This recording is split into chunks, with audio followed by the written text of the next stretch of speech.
Presiden ke-7 RI Joko Widodo hari ini memenuhi panggilan permintaan keterangan terkait dengan dugaan ijazah palsu yang pemeriksaannya bergulir di Bareskrim Polri.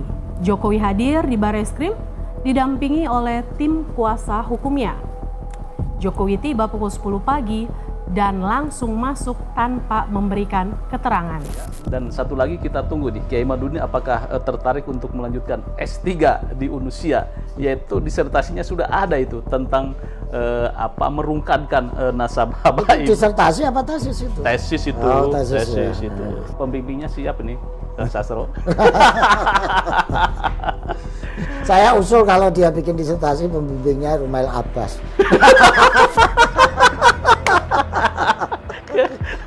Rumail Abbas ya. Aduh, menarik ini, dua tokoh ini sama-sama NU.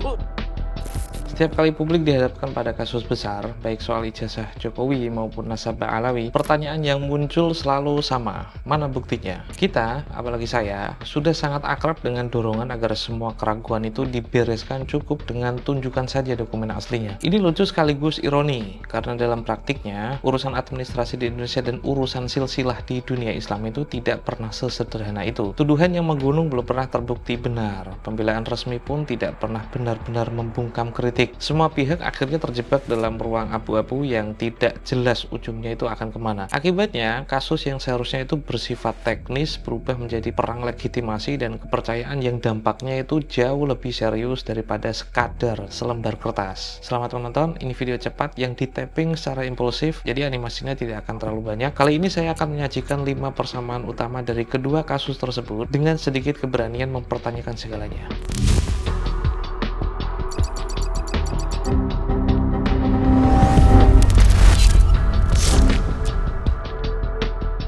1. Teriakan tunjukkan bukti. Di isu ijazah Jokowi, nyaris semua perdebatan itu berputar di permintaan tunjukkan ijazah aslinya. Ini terdengar simpel, tapi prakteknya tidak. Negara itu kan punya aturan soal dokumen, dan tidak semua dokumen itu bisa serta-merta dipamerkan. Jadi sudah ada verifikasi dari UGM, sudah ada verifikasi dari polisi, hingga verifikasi dari pengadilan. Apakah semua itu menyelesaikan masalah?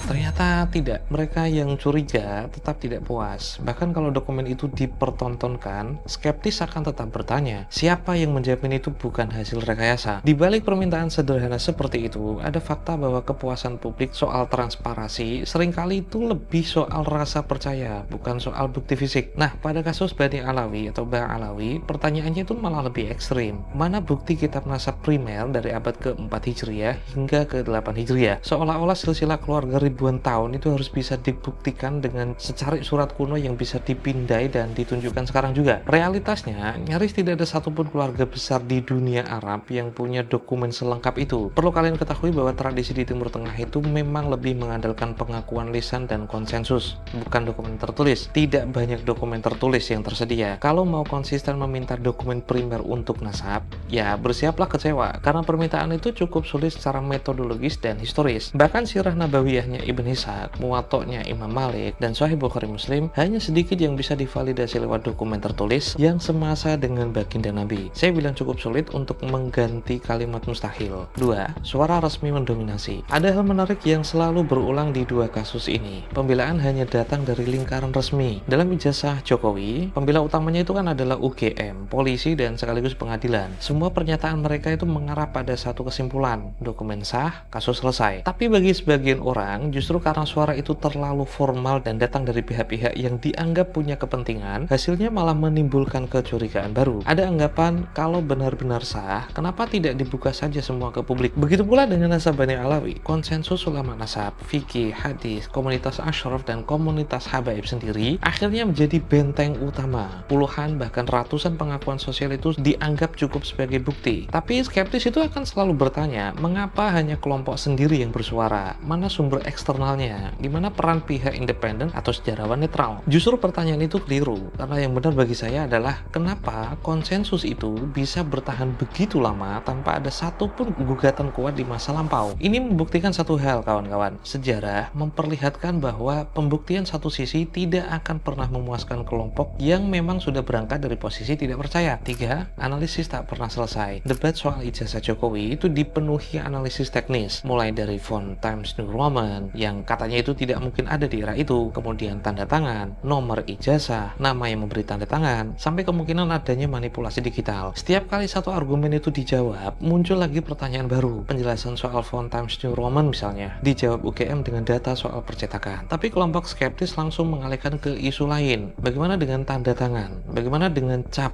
Bagaimana dengan INA, ini, dan itu? Siklusnya tidak akan pernah benar-benar terhenti karena ketidakpercayaan itu sudah lebih dalam daripada sekadar urusan teknis. NASA Bani Alawi pun ya sama. Bukti lisan dibantah dengan permintaan bukti tertulis. Persaksian ahli nasab yang masih hidup tidak terima. Begitu muncul manuskrip baru, seperti yang beberapa kali saya tunjukkan, langsung dihadang dengan pertanyaan soal keaslian, kemungkinan pemalsuan, hingga uji karbon. Analisis DNA pun tidak membawa ke ujung, karena hasilnya ternyata berbeda-beda. Jadi ada banyak disparitas, dan tidak semua pihak itu percaya pada sains forensik untuk leluhur jauh seperti ini. Akibatnya, kedua kasus ini selalu jadi bola liar yang terus bergulir, karena setiap argumen itu dibalas argumen tandingan yang tidak pernah bisa benar-benar mengunci keputusan.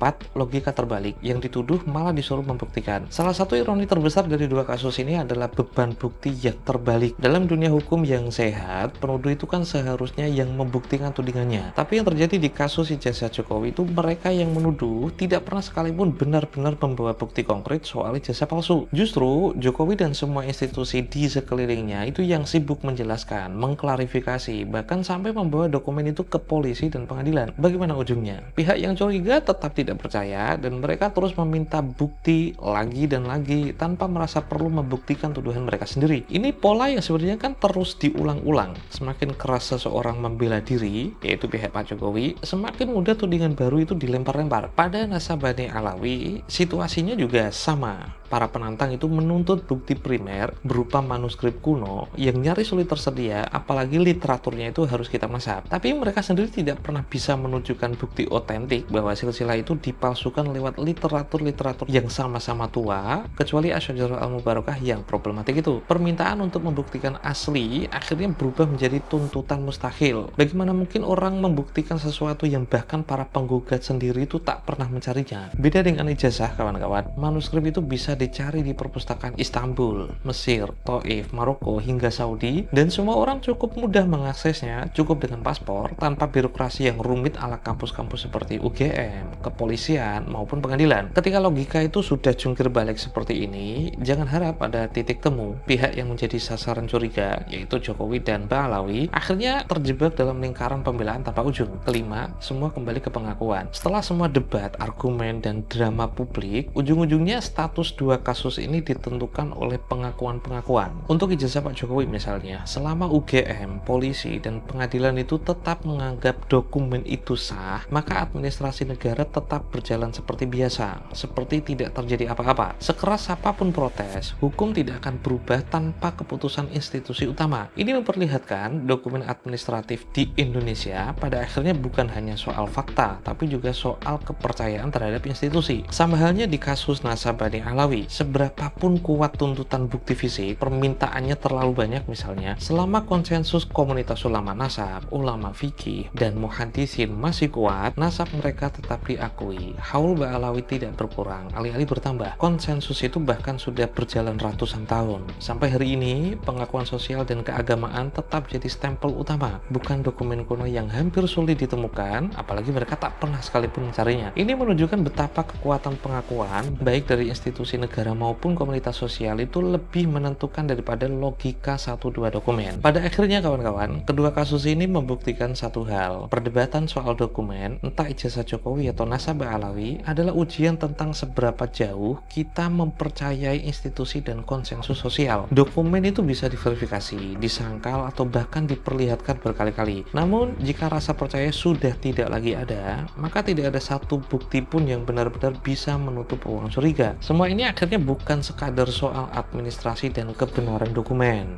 Jadi sebelum percaya pada solusi instan seperti tunjukkan saja dokumennya, ada baiknya kita bertanya, benarkah masalah itu akan selesai dengan satu dokumen, atau justru keraguan sudah terlanjur tumbuh lebih dalam daripada itu? Karena kedua kasus ini tidak sesederhana pertanyaan kalau benar-benar sah, tunjukkan saja dokumennya. Syahrul Abbas, ini Pak Manyangantor, sampai jumpa.